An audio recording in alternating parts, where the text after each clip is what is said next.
हेची थोर भक्ती आवडते देवा, हेची थोर भक्ती आवडते देवा, हेची थोर भक्ती आवडते देवा, हेची थोर भक्ती आवडते देवा. कल्पावी माया संसाराची, संकल्पावी माया संसाराची, संकल्पावी माया संसाराची. हेची थोर भक्ती आवडते देवा, हेची थोर भक्ती आवडते देवा, हेची थोर भक्ती आवडते देवा, हेची थोर भक्ती आवडते देवा. कल्पावी माया संसाराची, संकल्पावी माया संसाराची, संकल्पावी माया संसाराची. देविले अनंते तैसेची राहावे, देविले आनंदे तैसेची राहावे, देविले अनंते तैसेची राहावे, देविले आनंदे तैसेची राहावे. नित्य असू द्यावे समाधान, नित्य असू द्यावे समाधान, नित्य असू द्यावे समाधान. वाहिल्या उद्वेग दुःखाची केवळ, वाहिला उद्वेग दुःखाची केवळ, वाहिल्या उद्वेग दुःखाची केवळ, वाहिला उद्वेग दुःखाची केवळ. भोगणे ते फळ संचिताचे, भोगणे ते फळ संचिताचे, भोगणे ते फळ संचिताचे. देविले अनंते तैसेची राहावे, देविले आनंदे तैसेची राहावे, देविले अनंते तैसेची राहावे, देविले आनंदे तैसेची राहावे. चित्ती असू द्यावे समाधान, नित्य असू द्यावे समाधान, नित्य असू द्यावे समाधान. कामने घालू दयावरी भार, कामने घालू तयावरी भार, कामने घालू दयावरी भार, कामने घालू तयावरी भार. वाहू हा संसार देवा पायी, वाहुआ संसार देवा पायी, वाहुआ संसार देवा पायी. कामने घालू दयावरी भार, कामने घालू तयावरी भार, कामने घालू दयावरी भार, कामने घालू तयावरी भार. वाहू हा संसार देवा पायी, वाहुआ संसार देवा पायी, वाहुआ संसार देवा पायी. देविले अनंते तैसेची राहावे, देविले आनंदे तैसेची राहावे, देविले अनंते तैसेची राहावे, देविले आनंदे तैसेची राहावे. नित्य असू द्यावे समाधान, नित्य असू द्यावे समाधान, नित्य असू द्यावे समाधान. गोपार कुमारी, टाळी वाजवा भजन करा, बसलेंकडे गोपाळ गोपार कुमारी, गोपार कुमारी, गोपाळ कुमारी, गोपार कुमारी, गोपाळ कुमारी, गोपार कुमारी, गोपाळ कुमारी,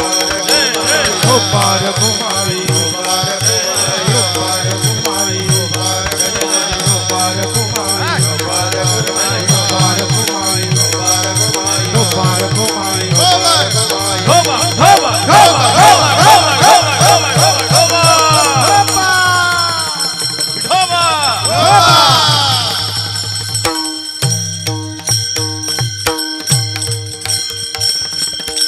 प्रथम झालीसाठी गायन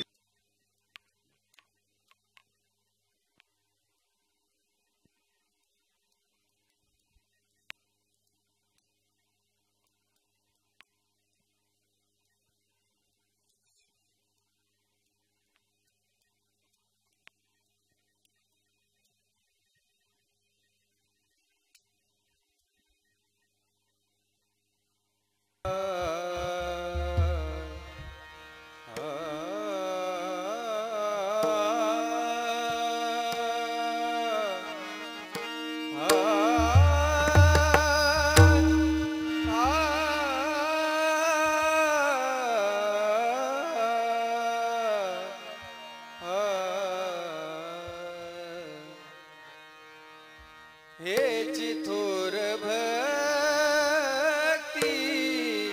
आवडते देवा, हेची थोर भक्ती आवडते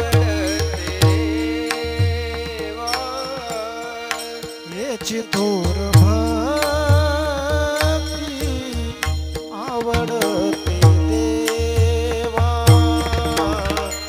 याची थोर भक्ती आवडते देवा हेची थोर भक्ती आवडते देवा हेची थोर भक्ती आवडते देवा याची थोर भक्ती आवडते देवा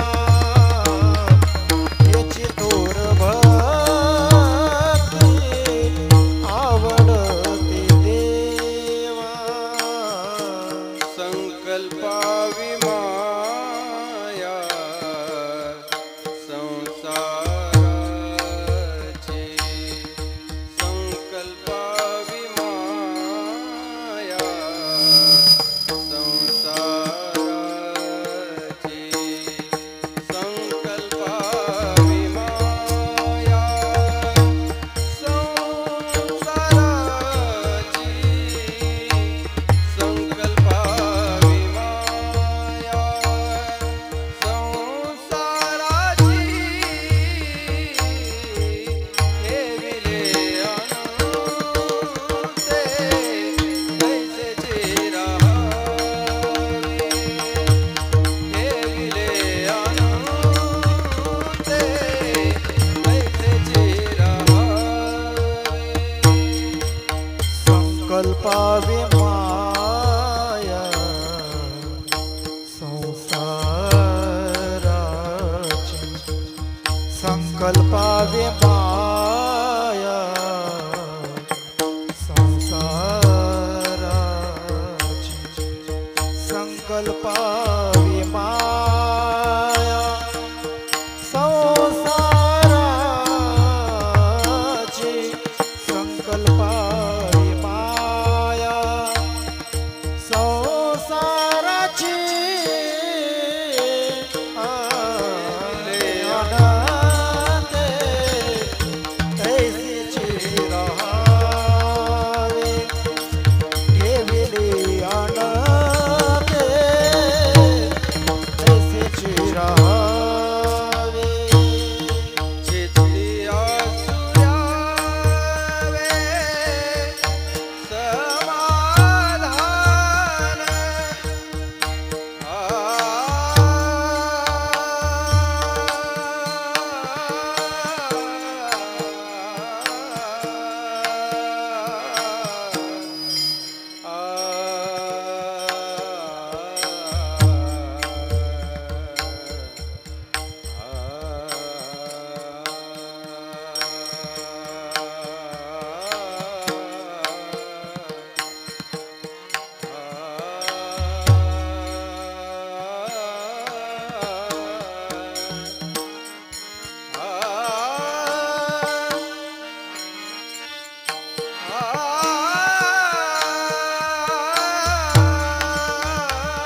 श्रीमंत श्री जगद्गुरु तुकाराम महाराज की, सद्गुरु साखरे महाराज की, सद्गुरु जोग महाराज की।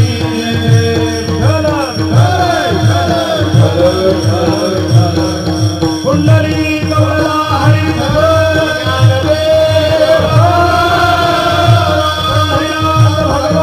की जय। माऊली ज्ञानेश्वर महाराज की, श्रीमंत श्री जगद्गुरु तुकाराम महाराज की, सद्गुरु साखरे महाराज की जय।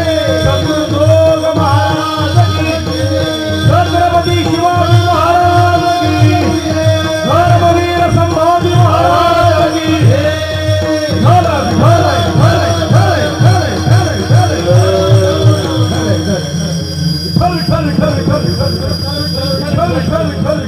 विठ्ठल विठ्ठल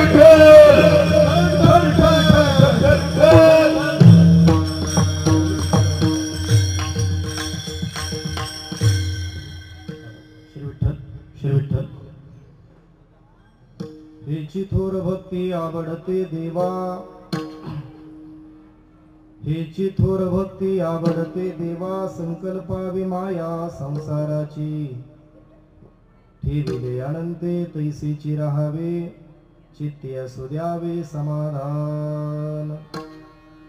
वाहिल्या उद्वेग दुःखची केवळ, वाहिल्या उद्वेग दुःखची केवळ, भोगणे ते चित्ती असू द्यावे समाधान। तुका म्हणे घालू तयावरी भार, तुका म्हणे घालू तयावरी भार, वाहू हा संसार देवापायी, ठेविले अनंते तैसीची राहावे, चित्ती असू द्यावे समाधान। समचरण सरोजम सांद्र नीलांबुदाभम, जगननिहित पानिं मण्डनं मण्डनानां, तरुण तुलसी माला कंधरं कैंजनेत्रं, सदय धवलहासं विठ्ठलं चिंतयामि। पांडुरंगा करू प्रथम नमन, पांडुरंगा करू प्रथम नमन, दुसरे चरणा संताचिया,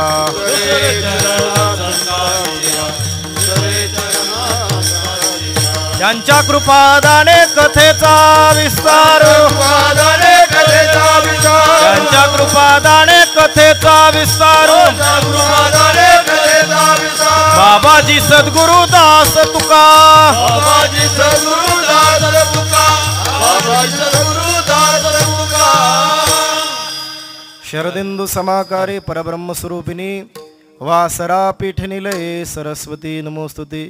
कलावज्ञ जीवोधरार्थावतारम, कलांकांकते ज्योतिका मोदिवक्त्रम, खलानीशबाधा पणोदारदक्षम, समाधिस्थमूर्तिं भजे ज्ञानदेवम।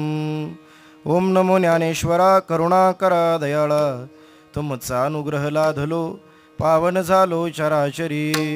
मी कळा कुसरी काहीचे नेने, बोलतो वचने अतिभाविका, तुमचा अनुग्रह लाधलो पावन झालो चराचरी। एका जनार्दनी तुमचा दास, त्याची आस पुरवावी, तुमचा अनुग्रह लाधलो पावन झालो चराचरी। विठाला विठाला विठाला विठाला विठाला विठाला विठाला विठाला विठाला विठाला विठाला विठाला विठाला विठाला विठाला। हेची थोर भक्ती आवडते देवा, संकल्पावी माया संसाराची, ठेविले अनंते तैसीची राहावे, चित्ती असू द्यावे समाधान। प्रस्तुत प्राप्त प्रसंगी संप्राप्त स्थळी कीर्तनरूपी सेवेकरता अर्थात निरूपणा करता निवडलेला अभंग, महान भगवत भक्त देहो निवासी वैराग्याचे मूर्तिवंत पुतळे, वारकरी संप्रदायाच्या संत परंपरेमध्ये कलशस्थानी असे विराजमान असणारे श्रीमंत श्री जगद्गुरु तुकोबाराय यांच्या संपूर्ण विश्वाला चंद्रभागा मातेप्रमाणे पावन आणि पुलकित करणाऱ्या अभंग संहितेतील अर्थात जगद्गुरु तुकोबारायांच्या गाथ्यामधील आपली आराध्य देवता असणारे भगवान श्री पांडुरंग, त्या पांडुरंगाला कोणती भक्ती आवडते ती भक्ती सांगत असणारा श्री तुकोबाराय समाधानी प्रापंचिक जीवनाची काही सूत्र श्री तुकोबाराय या अभंगामध्ये प्रकट करत आहेत. विठ्ठल विठ्ठल हो. या अभंगामध्ये जगद्गुरु तुकोबारायांची साधी सरळ भाषा अशी तुकोबाराय सांगतात, ऐका, देवाला ही भक्ती खूप आवडते. केवळ आवडते नाही, हीच आवडते आणि खूप आवडते. हेची थोर भक्ती आवडते देवा. कोणती महाराज भक्ती? महाराज सांगतायत, संकल्पा विमाया संसाराची. माया शब्दाचा अर्थ आहे मोह, आसक्ती, प्रेम. संसाराविषयी जे आपलं प्रेम आहे, संसाराविषयी जे आपल्याला जे आसक्ती आहे, मोह आहे, तो संसारावरचं प्रेम काढावं आणि ते प्रेम देवाला अर्पण करावं. अशा प्रकारची भक्ती देवाला खूप आवडते. का हो तुकोबाराय, जर आम्ही संसारावर प्रेम करायचं नाही मग आम्ही संसारात राहायचं कसं बरं? महाराज सांगतायत, ज्या देवावर तुम्ही प्रेम करता तो भगवान परमात्मा तुम्हाला संसारामध्ये जसं ठेवील तसं तुम्ही राहायचं. ठेविले अनंते तैसेची राहावे. पण महाराज याही ठिकाणी एक शंका येते की या जगामध्ये जन्माला आलेल्या प्रत्येक माणसाला, नवे नवे प्रत्येक जीवाला देव जसं ठेवील तसं राहावंच लागतंय. कोणी असो, आजपर्यंत असा कोणी मायेचा जन्माला आला नाही की ज्यानं देवाच्या निर्णयाला आव्हान दिलंय. इथं प्रत्येकाला देव ठेवील तसं, जिथं ठेवील तिथं आणि जेवढा काळ ठेवील तेवढा काळ प्रत्येकाला राहावं लागतंय. याच्यामध्ये तुम्ही असं काय विशेष सांगता, देव जसं ठेवील तसं राहायचं?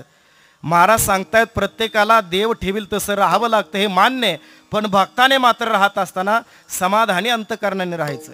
ठेविल्यानंते तैसेची राहावे, चित्ते असू द्यावे समाधान. पण महाराज, अहो या संसारामध्ये काय प्रत्येक दिवस काय सारखा आहे का? इथे येणारा प्रत्येक दिवस नवीन नवीन आव्हानं घेऊन येतोय, प्रत्येक दिवस काही ना काही संकट घेऊन येतोय. अगदी कधी कधी असं वाटतं की सगळं सोडून निघून जावं, अगदी कधी कधी तर असं वाटतं आत्महत्या करावी, हे नसलेलं बरं. मग अशा प्रसंगामध्ये आपल्या मनामधलं समाधान टिकून कसं काय ठेवायचं? महाराज सांगतात, ऐका, आलेल्या कोणत्याही प्रसंगानं, तो सुखाचा असो किंवा दुःखाचा असो, त्या प्रसंगानं जर तुम्ही तुमच्या अंतकरणातलं मनामधलं जर समाधान घालवलं तर तो प्रसंग तुम्हाला उभ्या आयुष्याकरता पुन्हा दुःखच भोगायला लावेल. वाहिल्या उद्वेग दुःखची केवळ. का बरं? कारण तुमच्या वाट्याला येणारा कोणताही प्रसंग देव तुम्हाला देत नाही, देव त्याच्या इच्छेनं तुम्हाला देत नाही. तो देणार आहे पण आपल्या कर्मानुसार देणार आहे. तो कर्मफलदाता आहे. आपलं कर्म जर चांगलं असेल तर त्याच्या मनामध्ये जरी आलं तरी तो आपल्याला दुःख देऊ शकत नाही, आणि आपलं कर्म वाईट असेल तर त्यानं किती जरी प्रयत्न केला तरी तो आपल्याला सुख देऊ शकत नाही. इथं आल्यानंतर प्रत्येकाला ज्याचं त्याचं कर्म भोगावं लागतं. आपल्याला भोगावं लागतं. यामध्ये नवल काय? देव जरी इथं आला तरी त्याला सुद्धा भोगावं लागतं. प्रभू झाला तरी संसाराचा दास. म्हणून तुकोबारा सांगतात, भोग नेते फळ संचिताचे. संचित म्हणजे अनंत जन्मामध्ये कर्म करून ठेवलेले, याच जन्मामध्ये, मागच्या जन्मामध्ये नाही, असे अनंत जन्म होऊन गेलेले. ठीक आहे, तुकोबाराय, कळाला आम्हाला देवाला कोणती भक्ती आवडते. संसारावरची आसक्ती काढावी, ती देवाला समर्पित करावी. आपण मात्र संसारामध्ये आसक्तीरहित अंतकरणानं आलेला प्रत्येक भोग समाधानानं स्वीकारत राहावा. आलेला प्रत्येक प्रसंग आपल्या कर्माचं फळ आहे म्हणून समाधानाने भोगावं हेही कळालं. पण आता आमच्या पुढे जो संसार आहे त्या संसाराचं आम्ही करायचं काय? महाराज सांगतात, ऐका, तुमच्या पुढे जो संसार आहे, कोणीही असो, प्रत्येकाला संसार आहे. ब्रह्मचारी असो, वानप्रस्थे असो, गृहस्थी असो, नाही तर संन्यासी असो, प्रत्येकाला संसार आहे. संसार म्हणजे फक्त बायका पोरं याला संसार म्हणत नाही. जन्माला आलो, हे शरीर मिळालं, हे शरीर हाच मोठा संसार आहे. मग या संसाराचं करायचं काय? तुकोबाराय सांगतात, त्या संसाराला ज्यानं निर्माण केले तो त्या संसाराला सांभाळण्याकरता समर्थ आहे. आपण उगाच आपल्याकडे घेऊ नये. मी करतून माझ्यामुळं होतोय अहंकार बाजूला ठेवावा आणि त्याच्या पायावरती त्या संसाराचा भार घालावा. तुका म्हणे घालू तयावरी भार, वाहू हा संसार देवापायी. आपण मात्र ठेविले अनंते तैसीची राहावे, चित्ती असू द्यावे समाधान. असा या अभंगाचा सरळ सरळ भावार्थ आहे. विठ्ठल विठ्ठल विठ्ठल विठ्ठल विठ्ठल.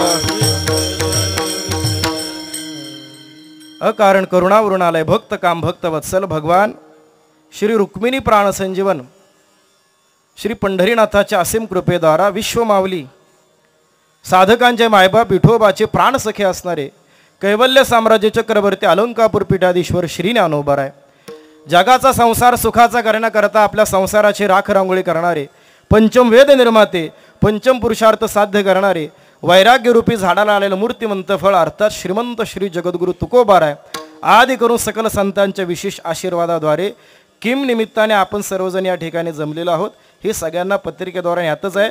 जास्त काही सांगावं असं काही कारण नाही, पण वाक्याचं प्रधान कर्तव्य त्यामुळे 2 शब्दामध्ये सांगायचं तर आपल्या सगळ्यांचे परिचयाचे, आपल्या सगळ्यांचे स्नेहांकित असणारे आदरणीय श्री विशाल भाऊ वाडेकर यांच्या नवीन वास्तूच्या सत्यनारायण पूजेनिमित्त होम हवन विधीनिमित्त वारकरी संतांनी सांगितलेली प्रणाली अर्थात कीर्तन प्रणाली, त्या निमित्तानं काही अन्नदान घडावं, त्या निमित्तानं काही साधना करणारे वारकरी आपल्या घरी यावे, त्यांचे शुभचरण आपल्या घराला स्पर्श करावे, त्यांचा काही आशीर्वाद आपल्या पुढच्या संसाराकरता सफल व्हावा याकरता घातलेला हा घाट त्यांचे मित्र अर्थात विशाल भाऊंचा आग्रह होता आदरणीय आमच्या अण्णांचा, महादेव अण्णांचा आग्रह होता की वास्तुशांती करायची, पण वैदिक परंपरेमध्ये सांगितलेले होम हवन विधी असेल, सत्यनारायण पूजा असेल, या विधी तर आहेच, पण त्याही प्रमाणे वारकरी संतांनी सांगितलेली कीर्तन प्रणाली करावी की त्या निमित्तानं काही वारकरी, काही संत महात्मे त्या निमित्तानं आपल्या घराच्या दाराला स्पर्श करावा आणि आपलं घर त्या ठिकाणी काही थोडंफार पवित्र व्हावं. कारण की वास्तुशांती याच्याकरतात केली जाते की ज्या नवीन वास्तूमध्ये आपल्याला राहायचं आहे त्या वास्तूमध्ये काही दोष आहेत, त्या दोष निवारणाकरता वास्तुशांती सांगितलेली. ऐका, मी वास्तविक सेवेकरता दुसरा अभंग घेणार होतो, जोडून या धन उत्तम व्यवहारे किंवा निरंजनी आम्ही बांधिले घर.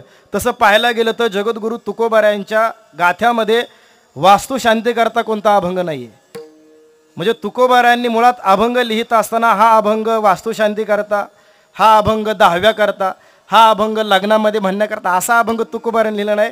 त्यांच्या मुखातून जे जे अभंग निघाले त्याचं वक्ते त्याच्या ठिकाणी उपक्रम लावतात. वास्तविक त्यांनी अभंग कोणत्या कार्यक्रमानिमित्त लिहिलेले नाही आहेत. त्यांच्या गाथ्यामध्ये कोणताच प्रभाग विभाग पडत नाही. तो विभाग पाडलाय सद्गुरू स्वानंद सुखनिवासी जोग महाराजांनी गाथ्याचे प्रकरण पाडले. त्याही प्रकरणामध्ये वास्तुशांतीचा अभंग म्हणून त्यांनी लिहिलेला कोणताही अभंग नाही.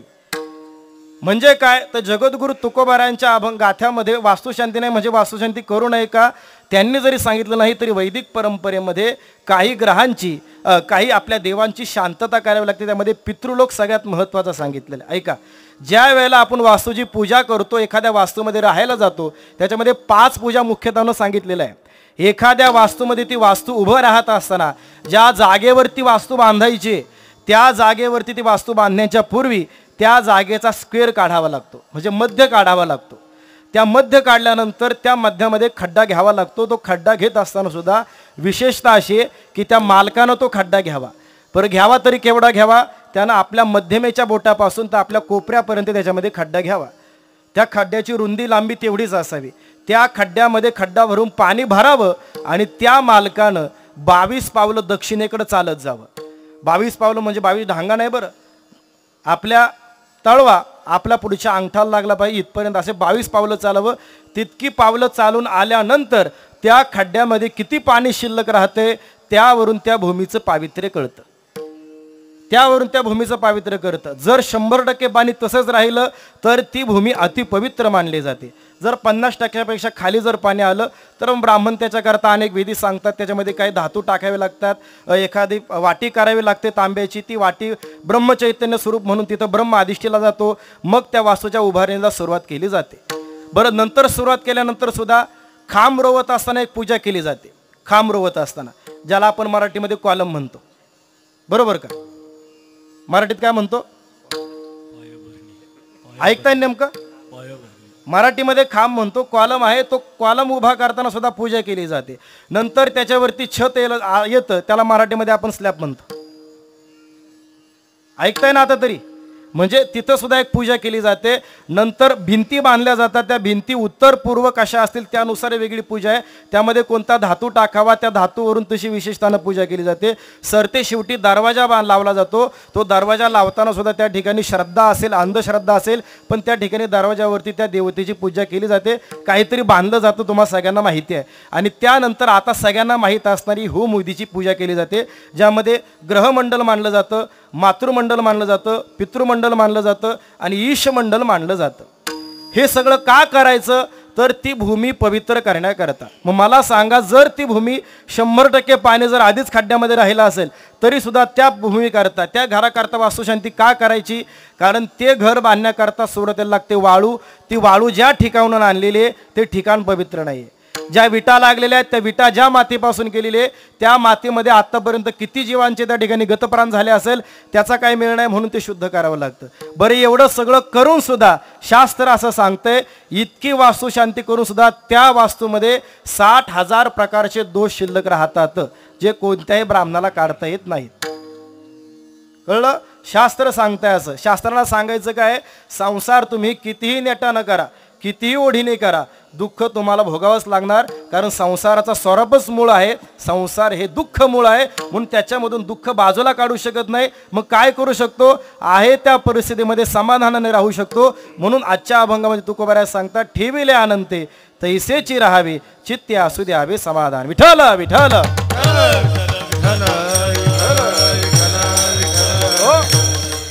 त्या वास्तूवरती अनेक प्रकारे बोलता येईल. अनेक शास्त्रामध्ये चिंतन, वेगवेगळ्या शास्त्रामध्ये वेगवेगळे दाखले आलेले आहेत. पण तुर्तास या अभंगावर थोडंसं चिंतन करायचं आणि आपल्या सगळ्यांना जेवणाकरता मोकळं करायचं. सेवेकरता उपस्थित वारकरी संप्रदायातील सर्व गुणीजन मंडळी, सर्व माता भगिनी, सर्व वारकरी सर्वांच्या चरणावरती विनम्र भावना अभिवादन करतो आणि माझ्या कीर्तन यात्रेला मी प्रारंभ करतो. मस्तक हे पायावरी, मस्तक हे पायावरी,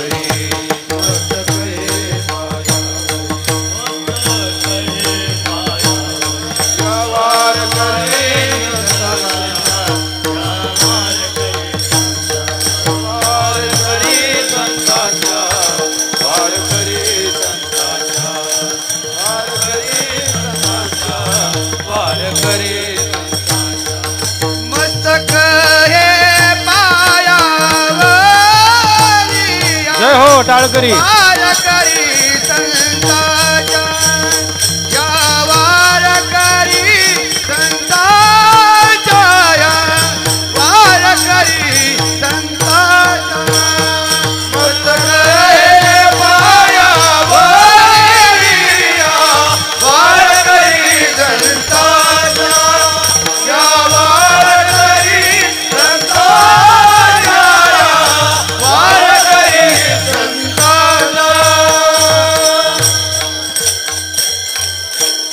हेची थोर भक्ती आवडते देवा, संकल्पावी माया संसाराच्या. ऐका, नियोजित वेळेनुसार माझ्याकडं फक्त अवघे 10 मिनटं शिल्लक आहेत. किती आनंदी होऊ नका, मी काय 10 मिनटात सोडणार नाही आहे. 10 मिनटामध्ये सरळ अर्थसुद्धा सांगून होणार नाही. जास्त नाही, फक्त 11 वाजेपर्यंत चालणार आहे. चालेल का? तुम्हाला चालवणं, पण आम्हाला चाललं पाहिजे ना. ऐका, या अभंगामध्ये जगद्गुरु तुकोबाराय देवाला आवडणारी भक्ती सांगतायत. या एका शब्दापासून माझ्या कीर्तनाला सुरुवात करतो. ऐका, इथं जमलेले नव्हे, इथं जन्माला आलेला प्रत्येकजण कोणत्या ना कोणत्या प्रकारे देवाची भक्ती करते. कोणी भक्तीच्या नावाखाली वारी करत असेल, कोणी माळ घालत असेल, कोणी गंध लावत असेल, कोणी कोण्या देवाची पूजा करत असेल, कोणी देवीची पूजा करत असेल. इथं प्रत्येकजण कोणत्या ना कोणत्या प्रकारे त्या विश्व परमात्म्याला भजतोय. ज्ञानोबाराय तर सांगतात, या जगामध्ये जन्माला आलेला नास्तिक सुद्धा कोणत्या ना कोणत्या प्रकारे देवाची पूजा करते. देखे मनुष्य जात सकळ, हे स्वभावता भजनशील. ज्ञानोबाराय सांगतात, इथं जन्म आलेला नास्तिक सुद्धा देवाची पूजा करतोय. मग का हो माऊली, जर तो देवाला मानतच नाही तर मग देवाची पूजा कशी काय करतो? माऊली सांगतात, पूजा करणं म्हणजे केवळ एखादी मूर्ती बसून त्याला आंघोळ घालणं, त्याची आरती करणं, याला पूजा नाही म्हणत. ज्याच्या त्याच्या वाट्याला आलेलं कर्म ज्यानं त्यानं प्रामाणिकपणे पार पाडणं ही देवाची सर्वोत्तम पूजा आहे. तया सर्वात्मका ईश्वरा, स्वकर्म कुसुमांची वीरा, पूजा केली होय अपारा तोषा लागी. किंवा तुकोबाराय सांगतात, आले भागा ते करीतो, तुझे नाम उच्चारितो. देवाची पूजा म्हणजे काय?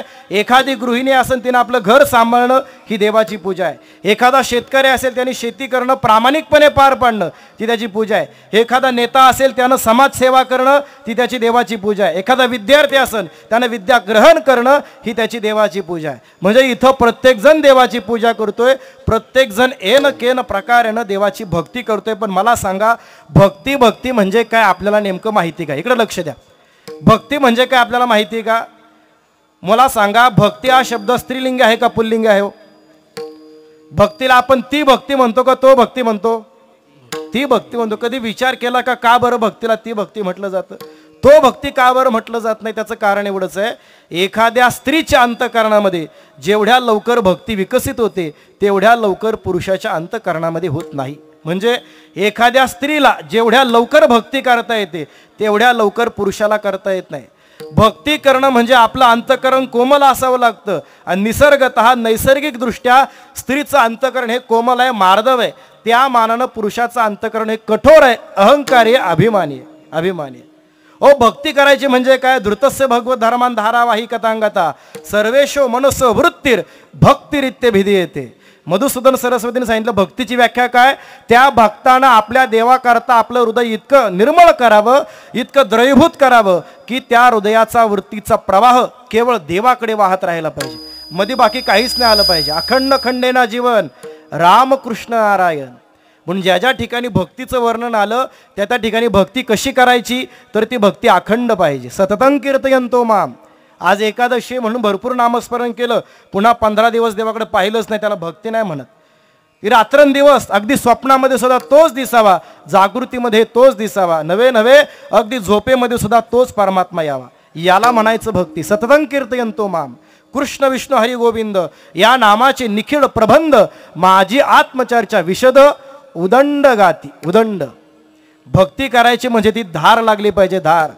आता ऐका, धार दोन प्रकारची, एक पाण्याची धार आहे आणि दुसरी तेलाची धार आहे. पण या दोन्ही धारामध्ये फरक आहे. पाण्याची धार जर आपण धरली तर पाणी संपत असताना पाण्याची धार तुटत जाते, पण तीच धार जर तेलाची असेल तर तेल संपेपर्यंत तेलाची धार अखंडपणे वाहते, ती तुटत नाही. का बरं तुटत नाही? त्याचं कारण एवढंच आहे, पाण्यापेक्षा तेलामध्ये चिकटपणा नावाचा गुण जास्त आहे, ज्याला स्नेह म्हणतात संस्कृतमध्ये. तसं आपल्या भक्तीमध्ये भावरूपी चिकटपणा, भावरूपी स्नेह नसेल तर त्या भक्तीला भक्तीच म्हणता येत नाही. भावे विन भक्ती, भक्ती विन मुक्ती आणि बळे विन शक्ती बोलू नये, ज्ञानोबा सांगतात. ही भक्ती करणं स्त्रीला सगळ्यात लवकर जमतं. ऐका, म्हणून अनेक महात्म्यांनी आपल्या भक्तीचं कथन करत असताना स्त्री स्वरूपामध्ये जावं लागले. अगदी भगवंतानं सुद्धा भक्तीचा आनंद देण्याकरता अनेक देवतांना स्त्री का व्हावं लागलं, तेव्हा तो भक्तीचा आनंद दिला. वृंदावनामधला प्रसंग ऐका. त्या वृंदावनामध्ये भगवान श्रीकृष्णांनी हजारो गोपिकांना रासक्रीडेचा आनंद देण्याचं ठरवलं. रासक्रीडेचा आनंद. रासक्रीडा म्हणजे केवळ गरबा नाही बरं, रासक्रीडा म्हणजे भक्तीमधला सर्वोच्च आनंद आहे. तो आनंद देण्याकरता भगवंतानं हजारो गोपिकांना एकत्रित केलं. त्या निधिवन नावाच्या ठिकाणी हजारो गोपिका आहेत आणि भगवान श्रीकृष्ण आता रासाला सुरुवात करणार. पण ही बातमी कळाली महादेवांना.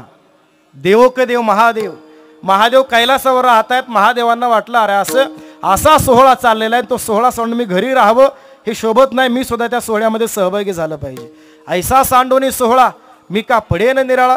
म्हणून स्वतः महादेव आपला कैलास परत सोडून खाली यायला लागले. ऐका बरं, महादेव म्हणजे साधारण नाही, 3 देवतांपैकी मुख्य देवता आहे. या जगाचा संहार करण्याचं काम ज्यांच्याकडे ते महादेव आहेत, मुख्य देवता आहे. नवे नवे ज्ञानोबा सांगतात महादेवांचं वर्णन काय करावं. माऊली सांगतात या जगामध्ये तप करणाऱ्यांच्या बाबतीमध्ये महादेवांचा हात कोणी धरू शकत नाही.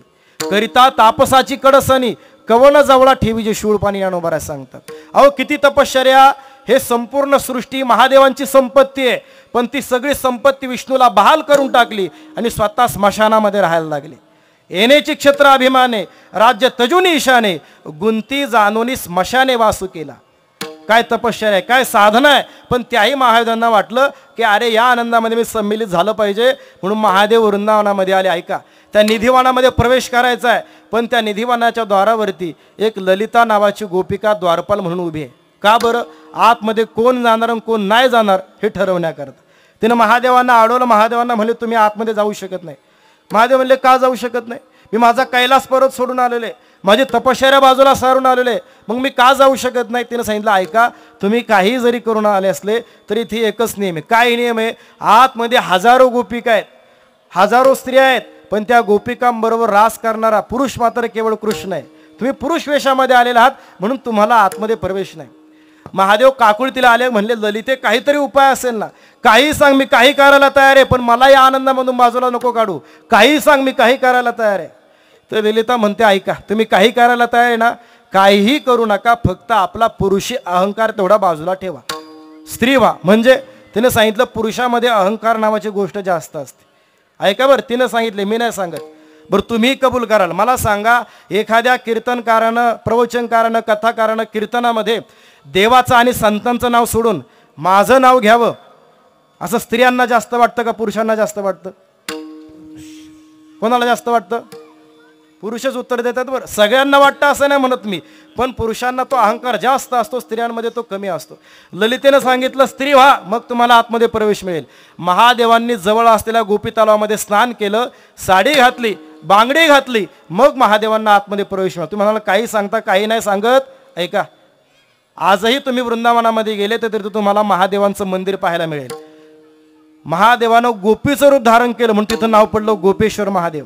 बरं, सगळ्या जगामध्ये महादेवाची पूजा करताना बेल वाहायला जातो, भस्म वाहायला जातो, पण एकमेव मंदिर आहे की जिथं आजही महादेवाची पूजा करत असताना साडी बांगडी चोडी वाहिली जाते. का? महादेवांना सुद्धा भक्तीचा सर्वोच्च आनंद घेण्याकरता स्त्री व्हावं लागलं, म्हणून भक्ती हा शब्द स्त्रीलिंगी. विठ्ठल विठ्ठल विठ्ठल विठ्ठल. हो, काय वृंदावनामधलं सांगावं, आपल्या जवळचं सांगतो. आपल्या वारकरी संप्रदायामध्ये सुद्धा या स्त्री भावाला खूप महत्व आहे. या स्त्री भावाला वारकरी संप्रदायामध्ये मधुर भाव म्हटलेलं आहे. आपल्या भजनाची सुरुवात आणि शेवट स्त्री भावानं आहे. मला सांगा, आपल्या भजनाची सुरुवात ज्या अभंगानं होते तो अभंग म्हणजे रूप पाहता लोचनी सुख झाले व साजनी. तर मला सांगा, हा अभंग लिहिणारे ज्ञानोबा राय हे पुरुष आहेत का स्त्री आहेत? तो ज्ञानोबा राय पुरुष, पण अभंग लिहिताना ज्ञानोबांची भाषा पहा काय. ज्ञानोबा म्हणतात, ए सखे ए साजनी, त्या विठ्ठलाला पाहिलं मला सुख झालं ग. तर ही भाषा स्त्रीची का पुरुषाची आहे? भाषा कोणाची? स्त्रीची. बोलणारे कोण? पुरुष. ज्ञानोबा राय. का? कारण ज्ञानोबा राय सुद्धा आपला भक्तीचा आनंद प्रकट करण्याकरता स्त्री व्हावं वाटलं, स्त्री व्हावं लागलं. नव्हे नव्हे, आपल्या भजनाचा शेवट सुद्धा स्त्री भावाने. आपल्या भजनाचा शेवट नेहमी गवळणीने होतो. कोणतीही गवळण काढा, याती कोळ माझे गेले हरपुनी, तुझं बी नाही ऐकले रे कृष्णा न ग मेराती, कान्हया रे जगजेठी. कोणतीही गवळण काढा, ती गवळण लिहिणारे संत हे पुरुष आहेत, पण गवळण लिहिताना मात्र स्त्री होतात. का बरं? त्याचं कारण एवढंच आहे, स्त्री ही भक्तीला लवकर साधू शकते, म्हणून भक्ती हा शब्द स्त्रीलिंगी. विठ्ठल विठ्ठल विठ्ठल विठ्ठल विठ्ठल. हो, म्हणून नारद महर्षींनी भक्तिसूत्राची रचना केली. भक्ती कशी करावी याच्या अनेक अनेक व्याख्या सांगितल्या, भक्तीचे प्रकार सांगितले. पण नारदांना विचारला, अहो नारद महर्षी, आम्ही कोणाकडे पाहून भक्ती करावी? कोणीतरी आदर्श असेल ना, त्याचं नाव आम्हाला सांगा. नारदांनी भक्तीमधला आदर्श सांगत असताना कोण्या संतांचं नाव घेतलं नाही, कोण्या साधूचं नाव घेतलं नाही. नारदांनी सांगितलं, भक्ती करायची ना, त्यांच्यासारखी भक्ती करा. कोणासारखी? यथा ब्रज गोपिका नाम. त्या वृंदावनातल्या गोपिकांनी कृष्णावर जसं प्रेम केलं तसं प्रेम करणं आजपर्यंत कोणाला जमलं नाही, म्हणून भक्तीमधल्या प्रेमामधल्या त्या आदर्श ठरल्या. म्हणून आपल्या संतांनी जिथं जिथं भक्तीचं उदाहरण द्यायचं झालं, प्रेमाचं उदाहरण द्यायचं झालं, तिथे तिथं सांगितलं प्रेम कोणासारखं करावं? लेकुराचे हित वाहे माऊलीचे चित्त, ऐसी कळवळ्याची जाती करी लाभाविन प्रीती. मी भक्ती शब्दावर बोलतोय. ही भक्ती देवाला का आवडते? भक्ती कोणी करावी? स्त्रीनं लवकर साधता येते. पण जगद्गुरु तुकोबारायांना विचारलं, का हो देवाला भक्तीच का बरं आवडते? बाकीची साधनं देवाला आवडत नाही का? तुकोबाराने सांगितलं, बाकीची साधनं चांगली आहेत पण तुम्हाला न जमण्यासारखी आहेत. का? बाकीची साधनं करण्याकरता घरदार सोडावं लागतं. ज्ञान साधन सगळ्यात श्रेष्ठ आहे पण घरदार सोडावं लागतं. योग सगळ्यात श्रेष्ठ आहे पण त्याच्याकरता घरदार अन्न पाणी सोडावं लागतं. कर्मही सगळ्यात चांगलं आहे पण ते करून सुद्धा पुन्हा ज्ञानामध्ये प्रविष्ट व्हावं लागतं. ही सगळी साधनं करणाऱ्यांना देवापर्यंत स्वतःहून जावं लागतं. ऐका, बाकीची साधनं करणाऱ्यांना घरदार सोडावं लागतं आणि स्वतःहून देवाकडे जावं लागतं. पण भक्ती या साधनाचं महत्त्व हे की भक्ती साधन करणाऱ्या त्या साधकाला, त्या भक्ताला, त्या साधूला, त्या संताला देवाकडे जावं लागत नाही. देव स्वतःहून त्याच्या घरी येतो. तो जिथं आहे तिथं स्वतःहून तो देव येतो. सुखे येतो घरा नारायण.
बाकीची साधनं करणाऱ्यांना घरदार सोडावं लागतं, पण तुकोबाराय सांगता त्या साधनाचं विशेष असे नलगती साया असं नलगती जावे वनांतरा मग ठाईच बैसोनी करा एक चित्त आवडी आनंद जिथं हा तिथं राहा जिथं हा तिथं राहा फक्त तो देव येण्याकरता चित्त निर्मळ करा तुका म्हणे चित्त करा रे निर्मळ येवोनी गोपाळ राहायचे ते गोपाळापर्यंत तुम्हाला जाण्याची गरज नाही गोपाळ स्वतःहून तुमच्याकडे येण्याकरता तयारीत आहे फक्त तुम्ही तो येण्याकरता जे घर लागतंय जे हृदय लागतंय ते हृदय तुम्ही पवित्र करा व आलाय का आतापर्यंत कोणाच्या घरी हो प्रत्येकाच्या घरी आलाय ज्यांनी ज्यांनी भक्ती केली त्या कोणालाही देवाकडे जावं लागलं नाही देव स्वतःहून त्यांच्याकडे आलाय सगळी पुराणं उघडून पाहिली तरी अनोबाराय सांगतात ज्ञानदेव म्हणे व्यासाची या खुणा आणि द्वारकेचा राणा पांडवा घरी द्वारकेच्या राण्याची द्वारका सलग सोन्याची होती अखंड सोन्याची होती आणि पांडव मात्र जिथं राहत होते वनवासामध्ये ते स्वतः वल्कले धारण करून होते झाडाची पानं गुंडाळून राहत होते पण द्वारकेचा राणा आपल्या सोन्याच्या द्वारकेत नाही राहिला जिथं पांडव राहत आहेत त्या पांडवांबरोबर राहिला का द्वारकेचा राणा पांडवा घरी त्याचं कारण तो भक्त अंकित आहे भक्त जिथं राहतात तो परमात्मा तिथं येऊन राहतो अजून कोणाकडे आलेला आहे का आपल्या संत परंपरेमध्ये ज्ञानोबाराय नामदेव महाराजांची तीर्थयात्रेचं वर्णन आलेलं आहे नामदेव महाराजांनी त्याच्यावरती तीर्थावळी नावाचं प्रकरण लिहिलेलं आहे त्यामध्ये सविस्तर वर्णन आलेले ज्ञानोबाराय नामदेव महाराज तीर्थयात्रेला कुठे गेले कसे गेले त्याचं वर्णन पाहायला गेलं तर मुक्ताई चरित्र नावाचा ग्रंथ आहे गुरुनाम गुरु वैकुंठवासी वारकरी संप्रदायामध्ये ज्यांना भीष्माचार्य म्हटलं जायचं ते गुरुवर्य वक्ते बाबा त्या वक्ते बाबांनी तर मुक्ताई चरित्र नावाचं ग्रंथ लिहिलेलं आहे त्यामध्ये सगळं वर्णन आलेलं आहे ज्ञानोबाराय नामदेव महाराज तीर्थयात्रा करत असताना कुठं गेले कसे गेले त्याच्यामध्ये आलेला प्रसंग आहे की ज्ञानोबाराय नामदेव महाराज चालत असताना सातपुडा पर्वतरांगामधून चालत होते सातपुडा पर्वतरांगा म्हणजे आजच्या खानदेशाच्या वरचा भाग नर्मदा मातेच्या अलीकडचा भाग या डोंगराळ भागामधून जात असताना त्या डोंगरामध्ये हरपाल नावाचा एक भक्त राहत होता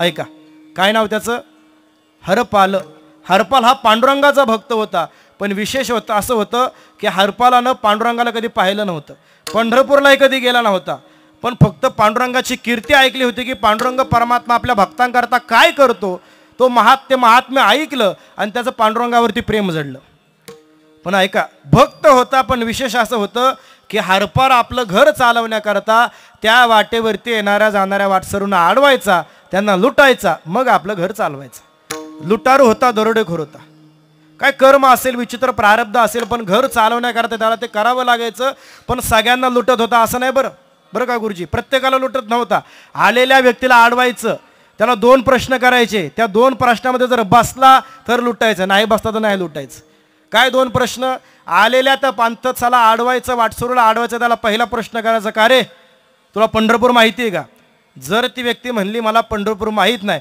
तर हरपाल पहिला फटका ठेवून द्यायचा दुसरा प्रश्न करायचा मग तुला पांडुरंग तरी माहिती आहे का रे जर ती व्यक्ती म्हटली मला पांडुरंगही माहीत नाही मग मात्र हरपाल त्याला ठोकायचा आणि त्याच्याकडे जी काही संपत्ती ती सगळी लुटून घ्यायचा या उलट जर ती व्यक्ती म्हटली की मला पांडुरंग माहिती आहे मला पंढरपूर माहिती आहे तर मग मात्र हरपाल त्या व्यक्तीला लुटत नव्हता स्वतः त्याला खायला प्यायला घालायचा आबा आणि स्वतः त्याला पुढच्या वाटेकडे रवाना करायचा सांगण्याचा भाव काय नवनाथ महाराज की हरपाल जर आज असताना तर आपल्यासारख्या वारकऱ्यांना तो परवडला असता का बरं चोरायचं लुटायचं पण कोणाला जो वारकरी नाही त्याला लुटायचं पण काय त्याचं भाग्य महाराज की आज त्या वाटेनं साक्षात ज्ञानोबाराय आणि साक्षात नामदेव महाराज आलेले आहेत ते ज्ञानोबाराय नामदेव महाराज वाटेने असताना त्यांचं भजन चाललेलं आहे ते रामकृष्ण हरीचं भजन हरपालानं ऐकलं आणि हरपालाच्या कानावर ते शब्द पडल्याबरोबर हरपालानं ओळखलं ज्या अर्थी भजन ऐकायला येते त्या अर्थी भजन गाणारे कोणी साधारण नसणार आहेत माझ्या प्रभूचे कोणीतरी भक्त असले पाहिजेत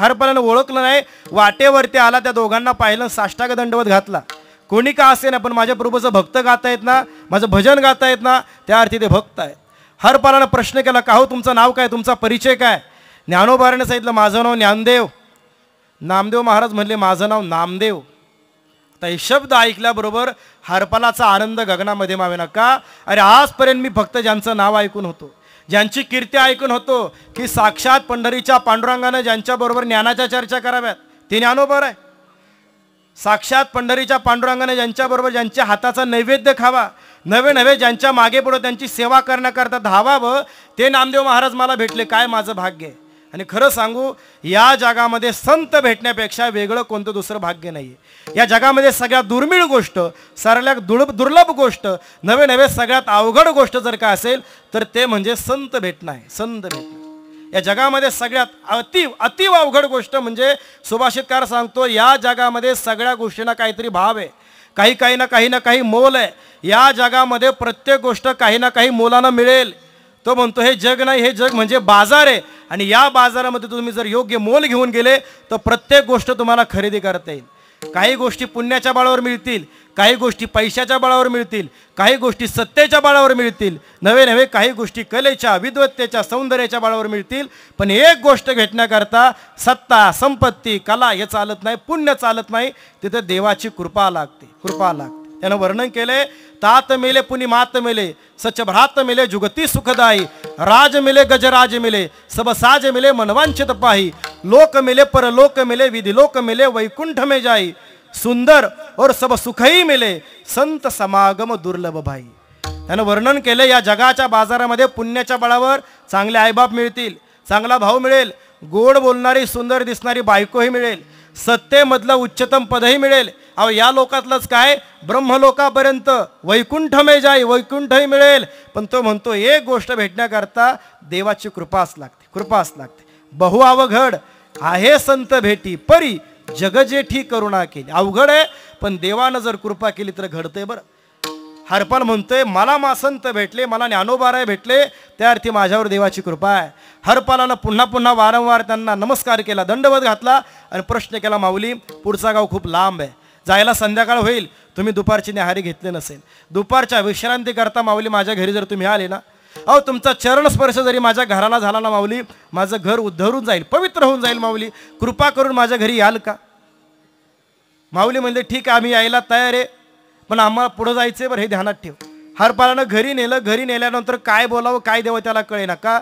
प्रेमाची व्यक्ती भेटली की काय बोलावं हे कळत नाही.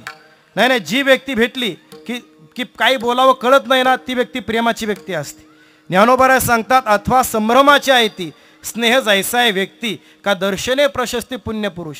एखादी व्यक्ती भेटल्यानंतर बोलताना आपली गडबड होत असेल ना, समजून घ्यावं ही व्यक्ती आपली प्रेमाची व्यक्ती आहे. हरपालाला कळेना यांना काय द्यावं काय बोलावं. हरपालानं गुळ दिला, पाणी दिलं, प्रश्न केला, माऊली पुढचा गाव खूप लांब आहे, मी सांगितलं ना तुम्हाला दुपारची न्याहारी भेटणार नाही, साधारण आहे, मी गरीब आहे मी, पण माझ्या घरी जर तुम्ही दुपारची न्याहारी केली ना माऊली, जास्त काही करू शकत नाही, पण जे काही करील ते शुद्ध भाव तुमची सेवा म्हणून करीन. माऊली कृपा करून माझ्या घरी दुपारची न्याहारी घ्याल का तुम्ही? माऊली तुम्ही जर माझ्या घरी जेवले ना, तुमच्यासारखे 2 महात्मे जर माझ्या घरी जेवले ना, तर माझ्या 42 कुळांचा उद्धार होऊन जाईल. माऊली कृपा करून जेवाल का? माऊली म्हणले, हरपाला तुला जे काय करायचे ते कर, पण लवकर कर, आम्हाला पुढं जायचंय. हरपाला आनंदी झाला, घरामध्ये गेला, बायकोला आवाज झाला, अगं ऐकलं का? हरपालाची बायको धावत आली, काय झालं स्वामी, का मला बोलवलं? हरपाल म्हणतो, अगं ऐक, आज आपलं भाग्य उद्याला आलंय, भाग्याचा उदय ते हे जोडी संत पाय. अहो झालं तरी काय, झालं काय? अगं साक्षात पांडुरंगाने ज्यांची सेवा करावी, साक्षात पांडुरंगाने ज्यांच्या मागं पुढं धावावं, त्या पांडुरंगाचे निस्सीम भक्त असणारे ज्ञानोबाराय आणि नामदेव महाराज आपल्या घरी आलेले आहेत. अगं केवळ घरी आले असं नाही, ते आज आपल्या घरी जेवण करणारे, छानपैकी स्वयंपाक कर. हे ऐकल्याबरोबर हरपालाची बायको म्हणते, ऐका स्वामी तुम्ही जे सांगताय ते मलाही पटतंय, माझी इच्छा आहे अशा साधूची अशा संतांची सेवा घडावी, नाहीतर या जन्माला येऊन दुसरं काय सार्थक आहे? हा जन्म दुसऱ्या कोणत्या क्रियेनं सफल होणार आहे? या जन्मामध्ये येऊन जर साधूची संतांची वारकऱ्याची सेवा घडत नसेल तर या जगण्याला तरी काय अर्थ? माझी सुद्धा इच्छा आहे त्यांची सेवा करावी, पण ऐका ना स्वामी, गेल्या 2 दिवसापासून आपणच काही खाल्लेलं नाहीये, तर यांना काय द्यावं? विचार करा, ज्या हरपालाला ज्ञानोबाराय नामदेव महाराज भेटल्यानंतर आनंद गगनामध्ये मावत नव्हता, त्याच हरपालानं ऐकलं की यांची सेवा करण्याची आपली लायकी नाही. काय वाटलं असं हरपालाला? हरपाल रडायला लागला. हरपाल बायकोला म्हणतो, अगं ऐक, आता एकच उपाय, मी पुन्हा वाटेवर जाऊन उभा राहतो, पुन्हा मला जो कोणी दिसेल त्याला अडवतो, त्याला लुटतो, मग मी घरी संपत्ती आणतो, मग आपण यांना स्वयंपाक करू. हरपालाची बायको म्हणली, ठीक. अगं ठीक आहे असं नाही, मी येईपर्यंत यांच्याबरोबर गप्पा मारत बस, त्यांना कळून देऊ नको मी कुठे गेलोय. हरपाल पुन्हा वाटेवरती आला आणि वाट पाहायला लागला की आज कोणीतरी भेटावं, थोडं जरी भेटलं तरी बास झालं, या 2 महात्म्यांना संतुष्ट करण्यापुरतं भेटलं तरी बास झालं. पण दुर्दैव असं की आज त्या वाटेनं कोणीच येईना. हरपाल मनोमन देवाला म्हणतोय, देवा साई इतना दीजे जामे कुटुंब समाये, साई इतना दीजे जामे कुटुंब समाय, मैं भी भूका न रहू और साधू भी भूका न जाय. अरे देवा जास्त नको मला, जास्तीची मला अपेक्षाच नाही, माझ्या 8 पिढ्या बसून खाव्या एवढं नको आहे मला. पण आता सध्या वर्तमान काळामध्ये माझं जे कुटुंब आहे ना, ते कुटुंब समाधानी राहिलं पाहिजे आणि माझ्या दारामध्ये आलेला याचक तो कधी विनमुख नाही गेला पाहिजे, एवढं तरी मला द्यावं. म्हणून हरपाल देवाला म्हणतो, देवा पाठव ना कोणाला तरी. ऐक ना देवा, एवढं केलं ना, एकदा पाठवलं ना, इथून पुढं चोरी नाही करणार देवा. नाही ना, इथून पुढे देवा जगणारच नाही मी. या 2 महात्म्यांची सेवा केल्यानंतर जगून तरी मला काय करायचंय, पाठव ना देवा कोणाला तरी. बराच वेळ गेला, दुर्दैव असं की आज त्या वाटेला कोणीच दिसेना. मग हरपालानं टाहो पडला, मला पांडुरंगा ऐक ना, माझ्याकरता कोणाला नको पाठवे, पण तू जर कोणाला पाठवलं नाही ना, तर मी घरी धान्य घेऊन जाऊ शकणार नाही. आणि मी जर घरी धान्य नाही ना नेलं, तर माझ्या घरी आलेले ज्ञानोबा आहे आणि माझ्या घरी आलेले नामदेव महाराज यांना विनमुख जावं लागेल रे, त्यांच्याकरता तरी कोणाला पाठव ना. हरपाल आतापर्यंत जे काही बोलत होता त्यावरून पांडुरंगाला काही वाटत नव्हतं. पण ज्यावेळेला हरपाल म्हणला ना की नामदेव महाराजांना भुकेले राहावेल, मग मात्र पांडुरंगाला राहावे ना. देव म्हणतो, अरे मी असताना नाम्याला जर भुकं राहावं लागत असेल तर माझ्या असताना काय अर्थ आहे. का बरं? कारण त्या नामदेव महाराजांवरती पांडुरंगाचं विशेष प्रेम आहे, विशेष प्रेम आहे. अहो, आपल्या 18 संतांमध्ये, संत परंपरेमध्ये केवळ नामदेव महाराजांना देवाचं प्रेम भांडारी म्हटलं जातं. देवाच्या प्रेमाचं भांडारघर म्हणजे नामदेव महाराज आहे. अहो, किती प्रेम नामदेव महाराजांवरती. ज्या वेळेला ज्ञानोबा पांडुरंगाकडे गेले, म्हणले, अहो पांडुरंगा, मी नाम्याला माझ्याबरोबर घेऊन जातो बरं तीर्थयात्रेला. त्यावेळेला जगाच्या मालकानं पांडुरंगानं ज्ञानोबारायांपुढे हात पसरले, म्हणले, ज्ञानोबारा ऐका ना, ऐके ज्ञान राजा, बोले जग जीवनू, तू तव सर्वज्ञ सुखमूर्ती, पर एक मागणे आहे तुझ प्रती, आठवण चित्ती असू दे. माऊली, तुम्ही सर्वज्ञ आहात, तुम्हाला सगळं काही कळतं, नवे नवे तुम्ही विश्व माऊली आहात, तुम्ही ज्ञानी आहात, तुम्हाला काही सांगायची गरज नाही. पण ऐका ना माऊली, तुम्ही ज्याला बरोबर घेऊन चाललेत ना, त्या नाम्याला मात्र व्यवहारामधलं काही कळत नाही. माऊली, आरुष साबडे नामे माझे वेडे, मार्गी मागे पुढे सांभाळावे. माझा नाम्या भोळा आहे, खूप भोळा आहे. किती भोळा आहे? तुम्ही जर मार्गाने चालत असताना तुम्ही जर पुढे गेले निघून, तो मागे राहील माऊली. अहो, तुम्ही जर मागे राहिले ना माऊली, तर तो पुढे जाईल माऊली. माऊली, नाम्या इतका भोळा आहे ना, त्या नाम्याला जर तहान लागली ना माऊली, स्वतःहून म्हणणार नाही तुम्हाला मला तहान लागली, पण त्या नाम्याला लागलेली तहान माऊली तुम्ही जाणार. माझ्या नाम्याला जर भूक लागली ना माऊली, नाम्या म्हणणार नाही मला भूक लागली, पण माझ्या नाम्याला लागलेली भूक माऊली तुम्ही जाना. तहान भूक तुवा जाणावी जीवीची, मज चिंता याची थोर वाटे. कोणी म्हणावं? जगाच्या मालकानं ज्ञानोबारांना म्हणावं, मला याची खूप चिंता वाटते. आणि हरपाल म्हणतोय, नामदेव महाराजांना भुकेला राहावं लागेल. देव म्हणतो, अरे मी असताना नाम्याला भुकं राहावं लागत असेल तर माझ्या असताना काय अर्थ आहे. म्हणून स्वतः देवानं एका सावकारावर रूप धारण केलं. ऐका, अंगावरती भरजरी कपडे धारण केले, अंगावरती सर्व अलंकार घेतले, स्वतः एक रथ घेतलाय आणि तो रथ हाकत हाकत स्वतः हरपाल, आपलं हरपाल ज्या ठिकाणी आहे त्या ठिकाणी भगवंत रथ घेऊन आलेले आहेत. तो रथाचा आवाज ऐकल्याबरोबर हरपालाला कळालं, ज्या अर्थी रथ आलेला आहे त्या अर्थी रथामध्ये बसणारा व्यक्ती श्रीमंत असणार. बस आपल्या फक्त 2 नियमामध्ये बसला पाहिजे. काय नियम? वारकऱ्याला लुटायचं नाही. पहा बरं, हरपालावर शेवटचा प्रसंग आहे, पण हरपाल म्हणला नाही नवनाथ महाराज की जाऊ द्या एवढे वेळ सोडून देतो नियम. का?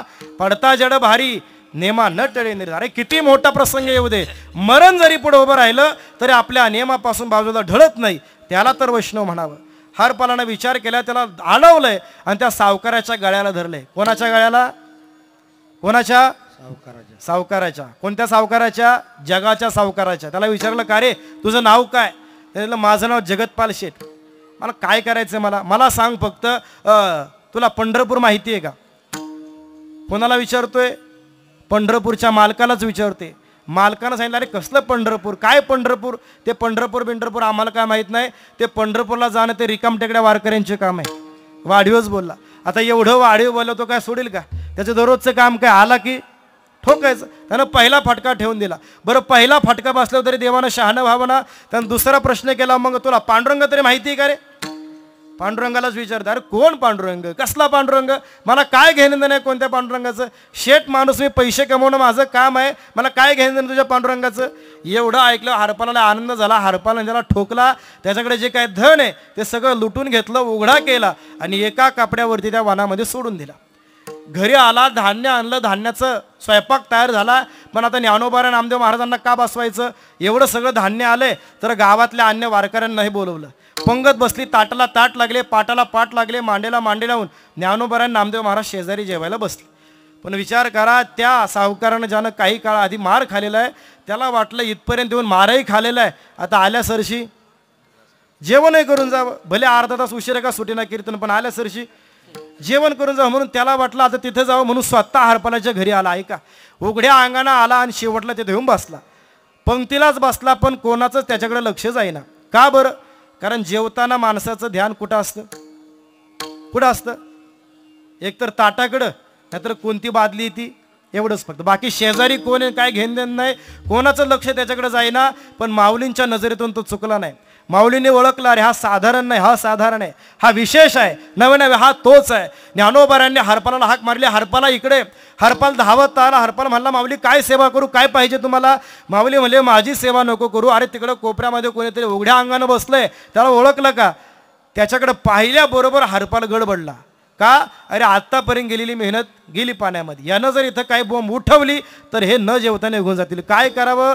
हरपाल माऊलीला म्हणते, माऊली त्याला न बोलवता जेवायला आलाय बघा, आमंत्रण नाही दिलं, काही नाही दिलं, तसाच आलाय, आता त्याला हाकलून देतो, थांबा. म्हणून हरपालानं त्याला हाकलण्याकरता नव्हे त्याला मारण्याकरता एक काठी घेतली आणि काठी घेऊन हरपाल त्याला मारण्याकरता धावला. काठी त्याच्यावर घालणार तोच ज्ञानोबाराय गेले. ज्ञानोबारांनी हरपालाला गच्च मिठी मारली आणि म्हणतात, अरे हरपाला काय करतोय, कोणाला मारतोय, ओळखतो का? हरपाल म्हणतो, कोण आहे? ज्ञानोबाराय सांगतात, अरे जो जन्म सहस्राच्यासाठी इंद्राधिकाही महाग भेटी. अरे ज्याची एक भेट घेण्याकरता इंद्राधिक देवांना हजारो जन्म वाट पाहावी लागते. नवे नवे योग्यांच्या ध्यानी ध्याता ना तोडसे. अरे 60-60 हजार वर्ष तपश्चर्या करणाऱ्या योग्यांच्या स्वप्नामध्येही जो परमात्मा जात नाही, तो स्वतःहून तुझ्या घरी जेवायला आलाय. आज्ञान दृष्टी टाक आणि ज्ञान दृष्टीनं बघ कोण आलेले. हे वाक्य ऐकल्याबरोबर हरपालाच्या हातातून काठी गळून पडली. अंगावर ते अष्टसात्विक भाव जागृत झाले आणि हरपाल रडायला लागला. ऐका, पण हरपालानं पहिला नमस्कार देवाला नाही केला, पहिला नमस्कार केला माऊलींना. का? संत दर्शनी हा लाभ संतला पद्मनाभ जोडला. अरे माझ्या घरी देवाना यावं माझी काय लायकी, पण देवाला यावं लागलं. का? माझ्या घरी आधी ज्ञानोबाराय आले, माझ्या घरी आली नामदेवराय आले, म्हणून ज्या भक्तीनं मोहितून तो भगवान परमात्मा घरी येतो, त्याच भक्तीचं वर्णन श्री तुकोबाराय अभंगाच्या पहिल्या चरणात करतात. हेची थोर भक्ती आवडते देवा, हेची थोर भक्ती आवडते देवा, हेची थोर भक्ती आवडते देवा, हेची थोर भक्ती आवडते देवा, हेची थोर भक्ती आवडते देवा, हेची थोर भक्ती आवडते देवा, हेची थोर भक्ती आवडते देवा, हेची थोर भक्ती आवडते देवा. संकल्पावी माया, संकल्पावी माया, संसाराची संसाराची संसाराची ठेविले अनंत ऐसेची राहावे, ठेविले अनंत ऐसेची राहावे. पावी माया संसाराची संकल्पावी माया, संसाराची संसाराची संसाराची ठेविले अनंत ऐसेची राहावे, ठेविले अनंत ऐसेची राहावे. हेची थोर भक्ती आवडते देवा, संकल्पावी माया संसाराची, संकल्पावी माया संसाराची, संकल्पावी माया संसाराची,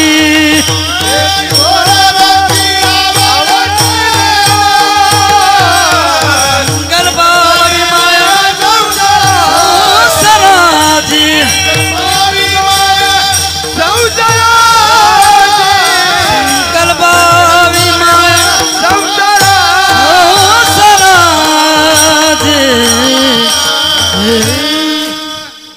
ज्याची थोर भक्ती आवडते देवा संकल्पावी माया संसाराची. ऐका, 8 वाजता मी कीर्तन सोडणार आहे, त्यामुळे 8 वाजेपर्यंत कोणीही घड्याळाकडे पाहू नका. तसे तुम्ही लग्नाला गेल्यानंतर 5चं लग्न 8ला लागतं, तेव्हा तुम्ही बोलता का कोणी कोणाला काही? कोणाची हिंमत होती का तिथं बोलायची? असं मला नानांनी सांगितलंय. लग्नाला हे 3-3 तास वाट बघतात, मग कीर्तनामध्ये 1 तास जास्त बसते तर काय फरक पडतो? त्यामुळे ऐका, फक्त अर्धा तासामध्ये कीर्तन संपवणार आहे. तुकोबाराय सांगतात देवाला ही भक्ती आवडते, पण तुकोबाराने त्या भक्तीचं वर्णन करण्याच्या बरोबर तुकोबाराने शब्द घातला, देवाला भक्ती केवळ आवडते नाही, थोर आवडते, थोर आवडते. आता जगद्गुरु तुकोबाराने तो शब्द घातला म्हणून त्या शब्दाला न्याय देणं, त्या शब्दाचा अर्थ सांगणं हे भाग पडतं. कारण जगद्गुरु तुकोबाराने जो शब्द उच्चारला तो शब्द काही साधारण नाही. शब्द आपल्यासारखेच आहे, पण ते त्यांच्या मुखातून आले म्हणून त्या शब्दाला काहीतरी विशेषत्व प्राप्त झालं. मुळात जगद्गुरु तुकोबारांच्या मुखातून निघालेलं काव्य म्हणजे आजकालच्या कोणीतरी कवीनं केलेली कविता नाही, त्याला नावच आहे अभंग. जे कधीही भंग पावत नाही त्याचं नाव अभंग. जोपर्यंत चंद्र सूर्य आहे तोपर्यंत ज्याचं अस्तित्व आहे, नव्हे जोपर्यंत गाथा आणि ज्ञानेश्वरीचं अस्तित्व आहे तोपर्यंत चंद्र सूर्याचं अस्तित्व आहे. इतकी ताकद त्यांच्या शब्दामध्ये आहे. आमचे वंदनीय गुरुवरे गाथामूर्ती बाबा सांगतात की त्यांच्या एका शब्दावरती आपले हजारो जन्म वाळून टाकावे इतका अर्थ त्यांच्या एका शब्दामध्ये. म्हणून शहाण्यानं कधीच म्हणू नये की हा अभंग मी ऐकलाय आणि त्याचा अर्थ मला कळालाय. तो शहाणा नाही, मग तो काय आहे त्याचं त्यांना ठरवावं. इथे हे नित्य नूतन आहे, तैसे गीता तत्व देखीजे नित्य नूतन. तसं हे शास्त्र नवीन आहे. ज्ञानोबाराय सांगतात त्याच्यामध्ये किती अर्थ आहे, समुद्राहोनी सखोल अर्थ भरीत.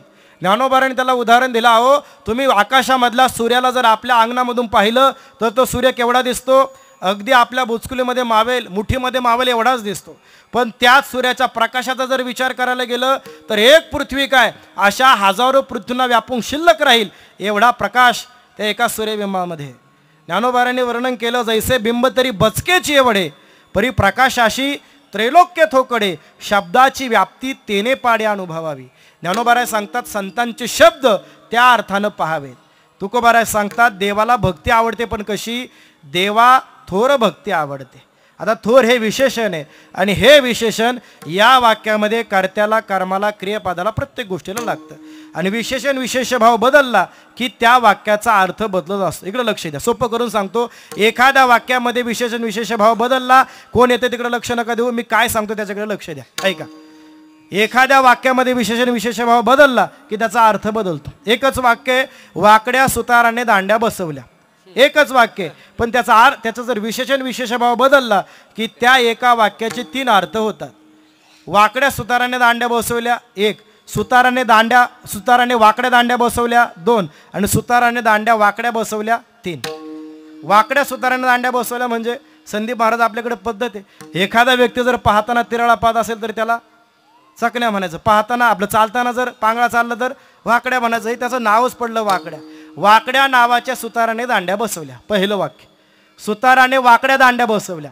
सुतार चांगला होता पण ज्या दांड्या बसवल्या त्या दांड्या कशा होत्या, वाकड्या. तर सुताराने वाकड्या दांड्या बसवल्या. आणि तिसरं वाक्य, सुताराने दांड्या वाकड्या बसवल्या. दांड्या चांगल्या होत्या पण ज्या सुतारानं बसवल्या त्यानं घेतलेली होती. कळलं का?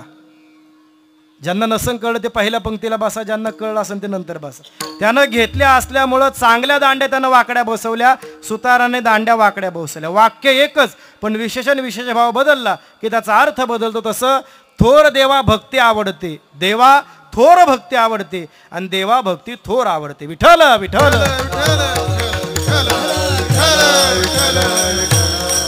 हो, या 3ही वाक्यांचा वेगवेगळा अर्थ होतो. विस्तार होईल पण विस्तार भयस्तव सांगत नाही. पण कोणती भक्ती आवडते? महाराज सांगतायत संकल्पावी माया संसाराची. सुरुवातीलाच त्याचा अर्थ सांगितला, संसारावरचं प्रेम काढावं आणि ते प्रेम देवाला समर्पित करावं, अर्पण करावं. अशा प्रकारची भक्ती आम्हाला आवडते, देवाला आवडते. अहो पण तुम्ही सुरुवातीपासून सांगताय पण हे वाक्य काय आम्हाला पटत नाही गड्या.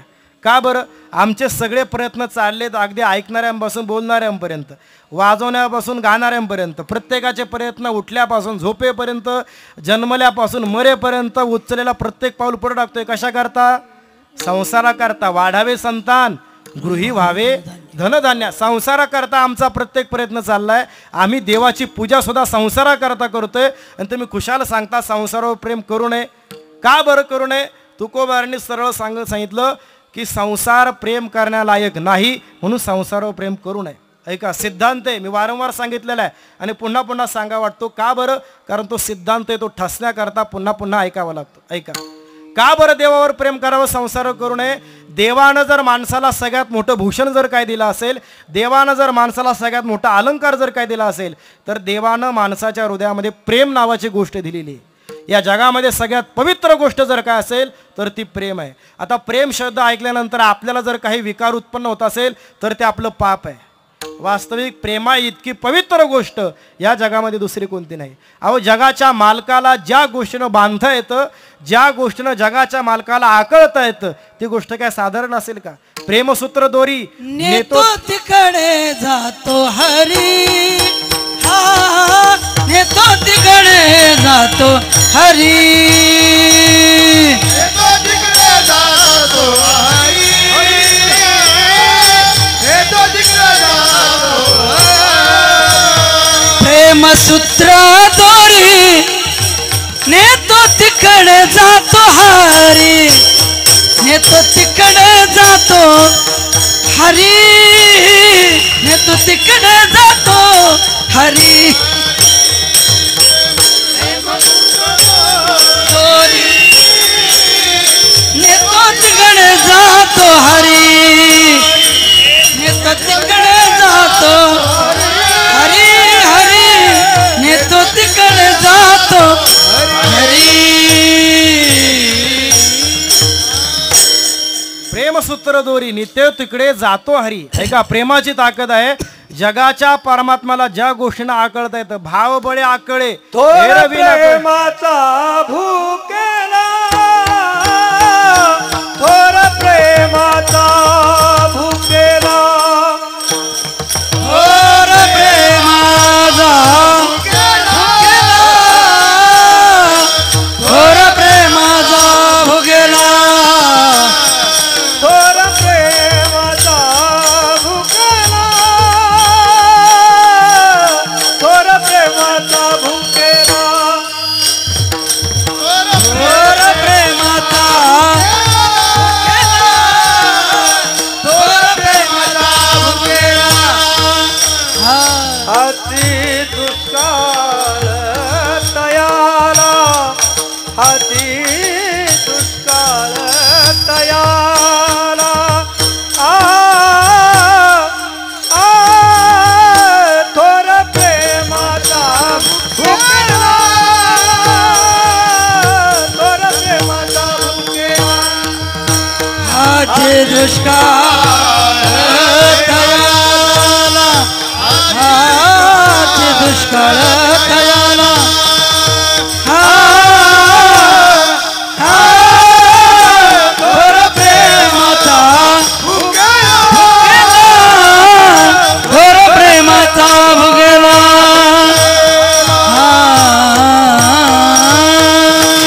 हो, जगाच्या मालकाला फक्त एकाच गोष्टीनं आकळत येतं, ती गोष्ट म्हणजे प्रेम भाव. भाव बळे आकळे, एरवी ना कळे, करतळी आवळे तैसा हरी.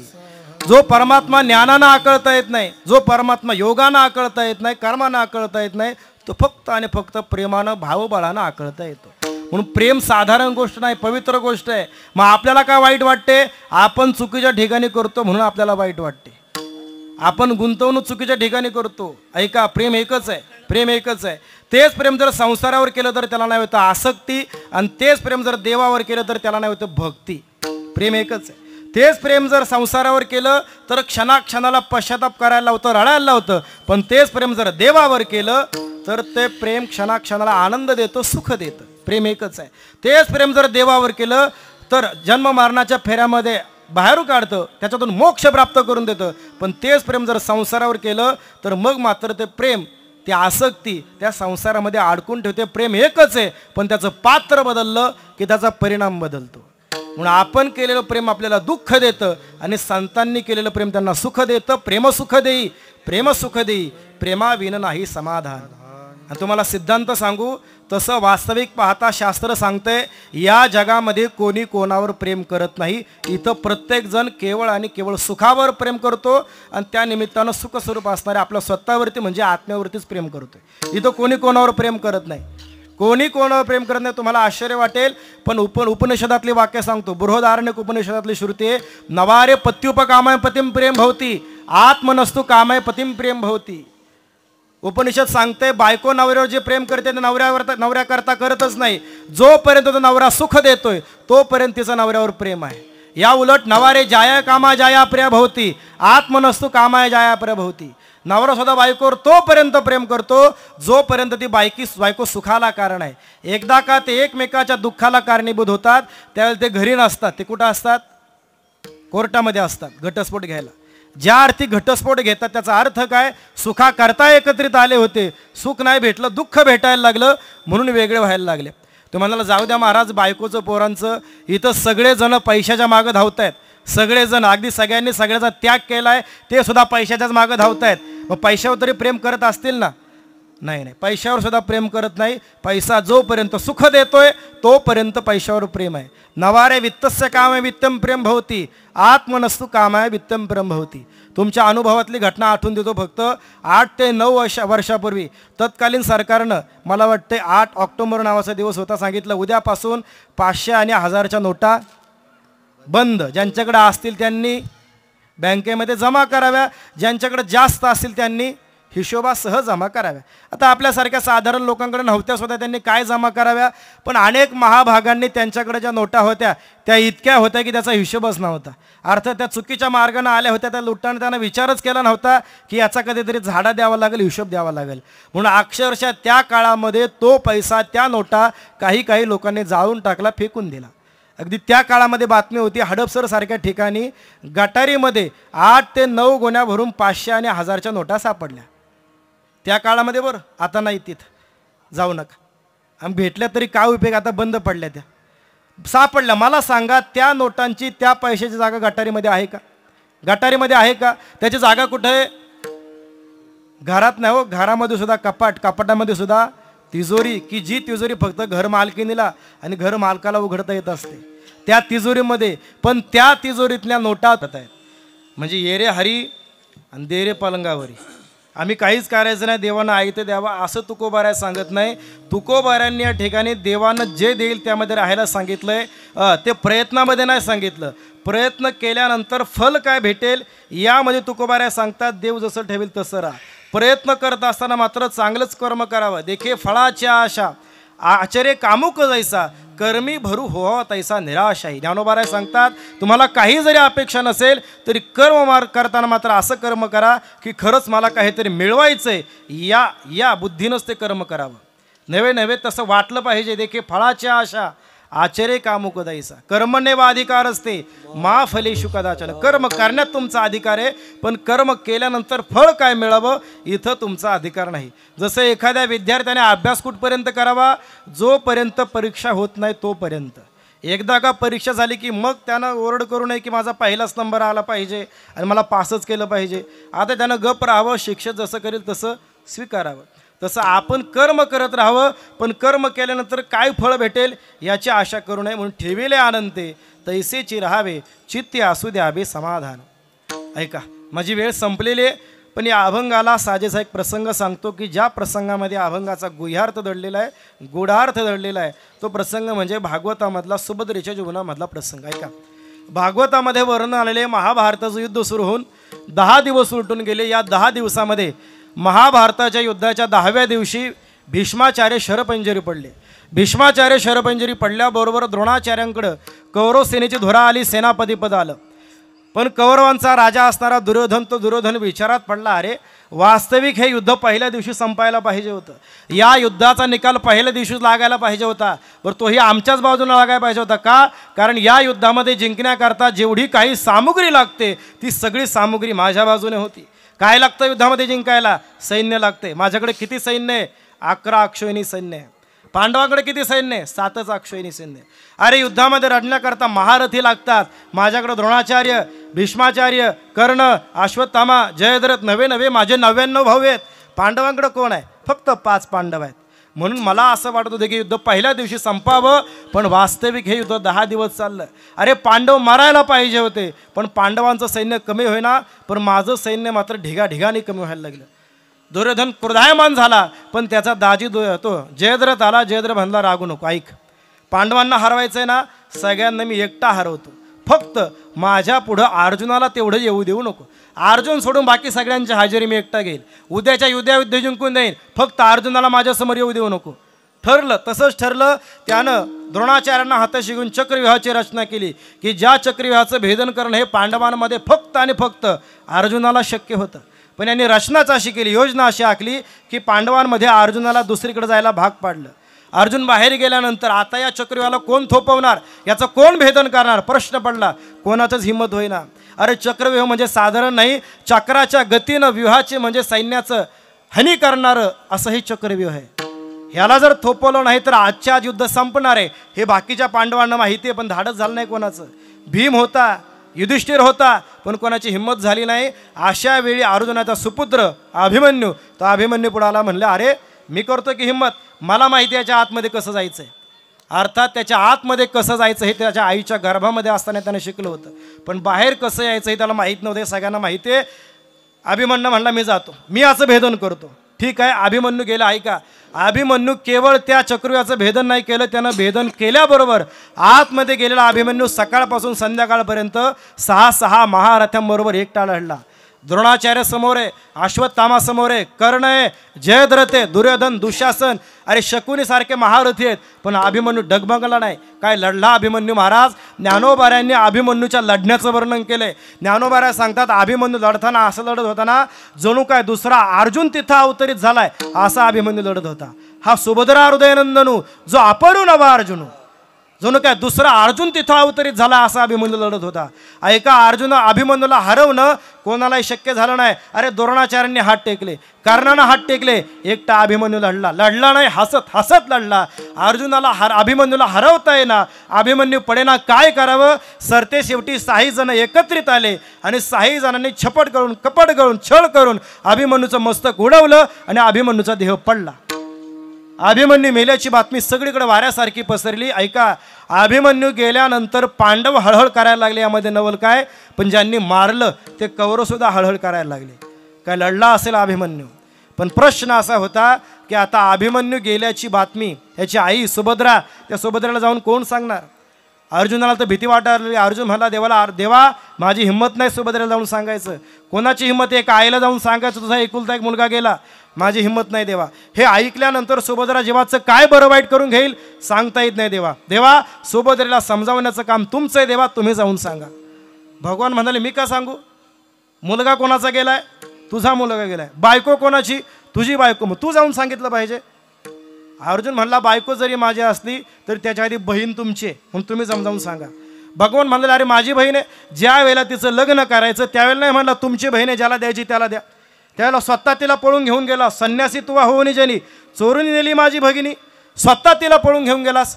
अर्जुन म्हणला देवा मला ते बाकी काही माहीत नाही, मला फक्त एवढं माहिती आहे की या जगामध्ये समजून सांगण्याच्या बाबतीमध्ये तुमचा हात कोणी धरू शकत नाही. अहो या युद्धाकरता मी तयार नव्हतो, पण मला कोणी तयार केलं, तुम्हीच तयार केलेले. म्हणून सुभद्रेला समजावण्याचं काम तुमचं आहे देवा, तुम्ही जाऊन सांगा.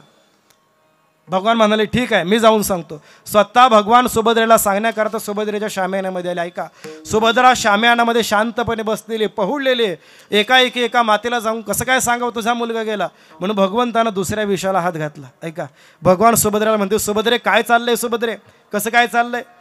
हे ऐकल्याबरोबर सुभद्रा दचकलीन देवाला म्हणते देवा हे काय विचारणं झालं का, काय चाललंय, कसं काय चाललंय. अहो ज्यांच्या जीवनामध्ये तुमची संगती आहे त्यांच्या जीवनामध्ये सुख आणि समाधान सोडून दुसरं काय असणार आहे देवा. देवा जीवनामध्ये बाकीच्या गोष्टी येणाऱ्या जाणार आहेत, आगंतुक हे आगमापायी आहेत.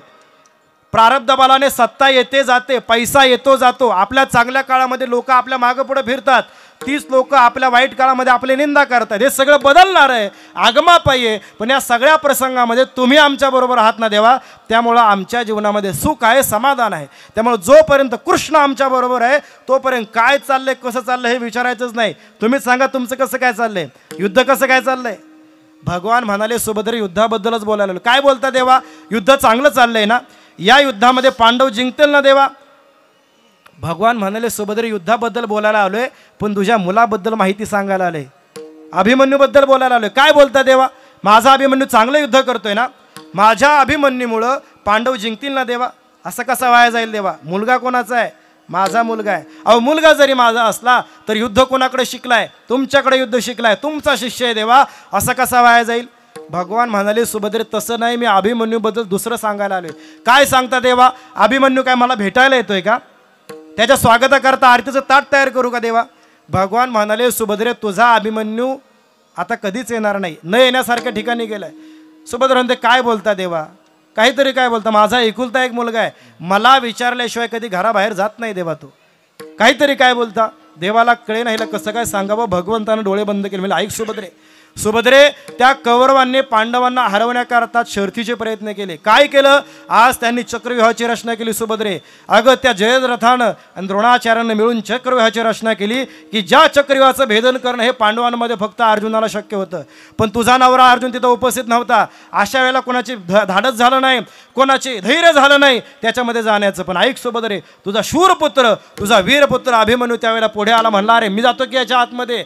सुभद्रे तुझ्या अभिमन्यूनं चक्रव्यूहाचं भेदनही केलं आणि एकटा आतमध्ये गेला. अगं केवळ केला नाही, गेल्याबरोबर लढायला लागला. कोणाबरोबर लढला? 6 महारथी समोर आहेत. ऐक, तुझ्या अर्जुनाचा गुरु द्रोणाचार्य समोर होते.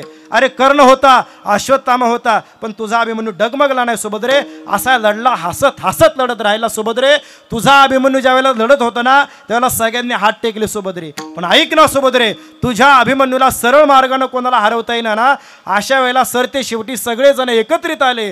6 जणांनी बंड केलं, छळ केला, कपट केला आणि कपट कळून तुझ्या मुलाचं अभिमन्यूचं मस्तक उडवलं. तुझा अभिमन्यू गेला सुभद्रे, तुझा अभिमन्यू मेला. एवढं सांगितलं. देवाला वाटलं हे ऐकल्यानंतर सुभद्रा आता काय करेल? माझ्यावर धावून येईल, छाती बडवून घेईल का भिंतीवर डोकं आपटेल? पण देवानं सुभद्राकडे पाहिलं. सुभद्रा तशीच्या तशी शांत बसलेले. देवाला वाटलेलं ऐकायलाच नाही गेलं. भगवान अजून सुभद्रे जवळ गेले, म्हणले अगं सुभद्रे तुझा एकुलता एक मुलगा आज धारातीर्थी पडला, स्वर्गाला प्राप्त झाला. सुभद्रे तुझा वीर अभिमन्यू, शूर अभिमन्यू मेला.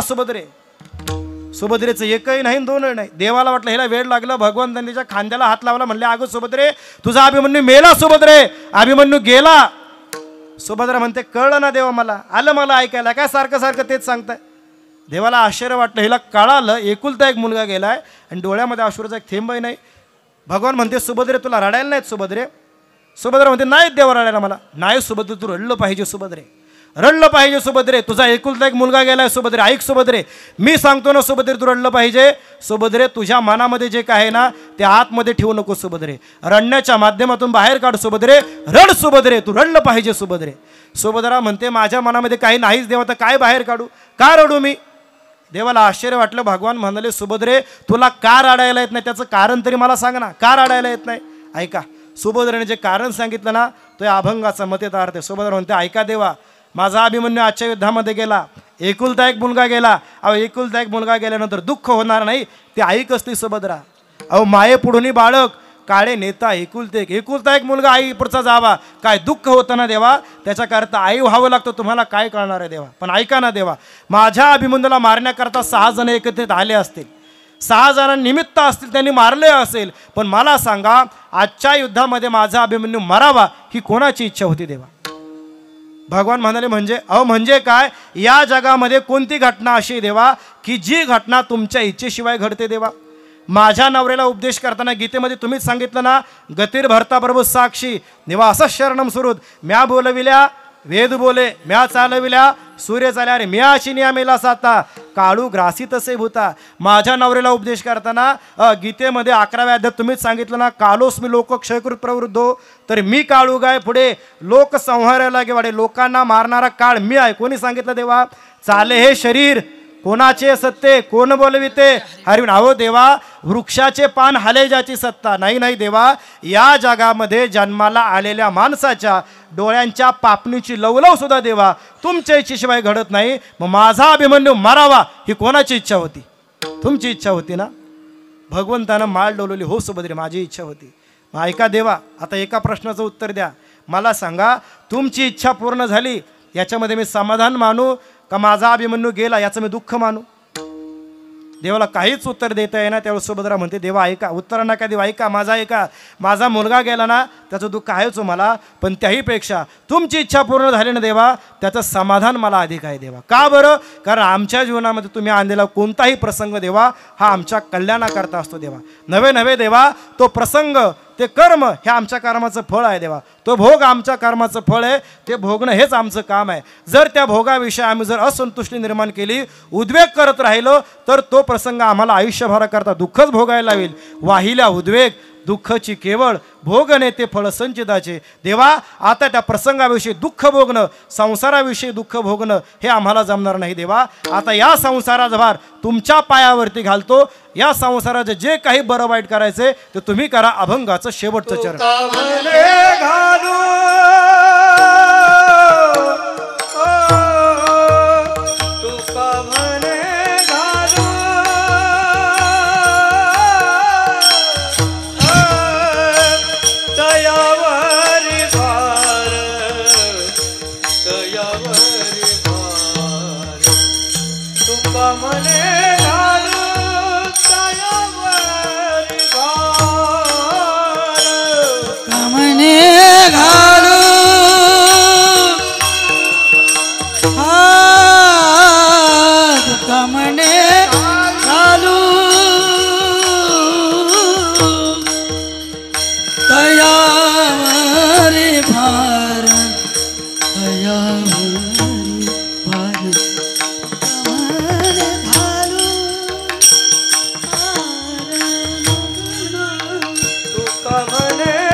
हॅलो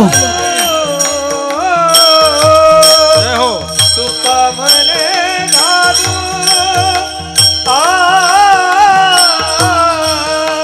देवावरी भार, तयावरी तयावरी भार. तुका म्हणे घालू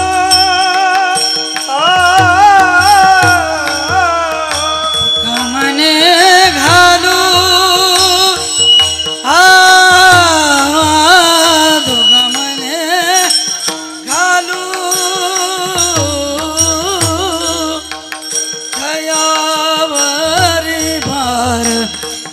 दयावरी भार, दयावरी भार, तुका मने घालू वाहू हा संसार देवा पायी, वाहू हा संसार देवा पायी, ठेविले आनंदे ठेविले आनंदे, आनंदे तैसे ती रहावे, तैसे ती रहावे, ठेविले आनंदे. वाहू हा संसार देवा पायी, वाहू हा संसार देवा पायी, हा वाहू हा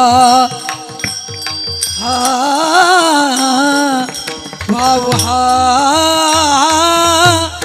संसार देवा पायी, हा ठेविले आनंद, ठेविले आनंद, तेजत रहावे, तेजत रहावे, ठेविले आनंद. चित्तिया सुद्यावे समाधान, समाधान, समाधान, चित्तिया सुद्यावे, चित्तिया सुद्यावे समाधान, समाधान, समाधान,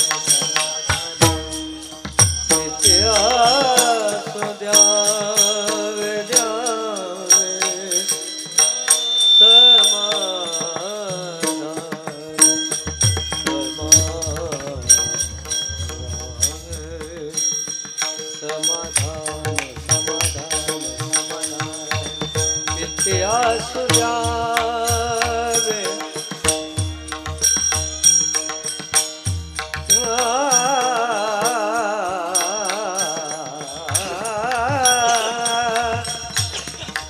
चित्ती असू द्या चित्ती असू द्यावे चित्ती असू द्यावे समाधान समाधान समाधान समाधान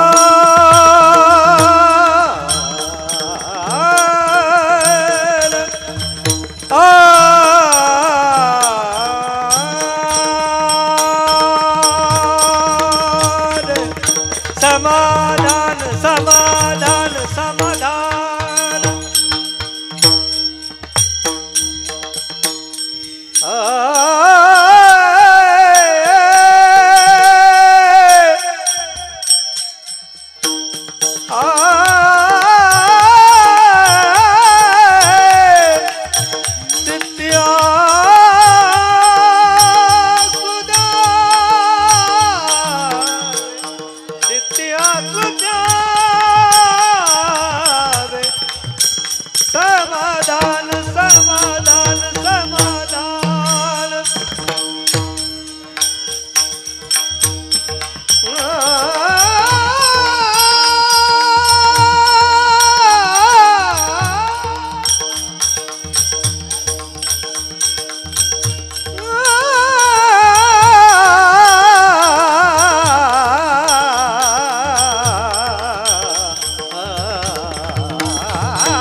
समाधान चित्ती असू द्यावे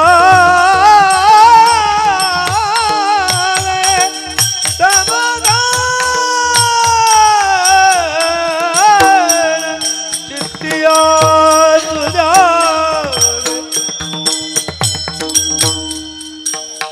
चित्ते असू द्यावे समाधान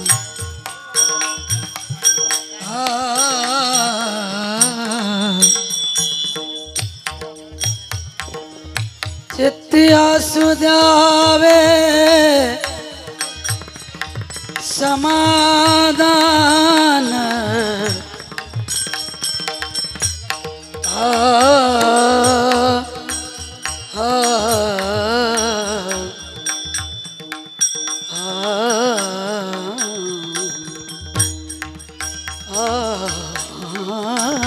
चित्ते असू द्यावे समाधान समाधान समाधान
असू द्यावे समाधान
चित्ती असू द्यावे समाधान समाधान समाधान चित्ते असू द्यावे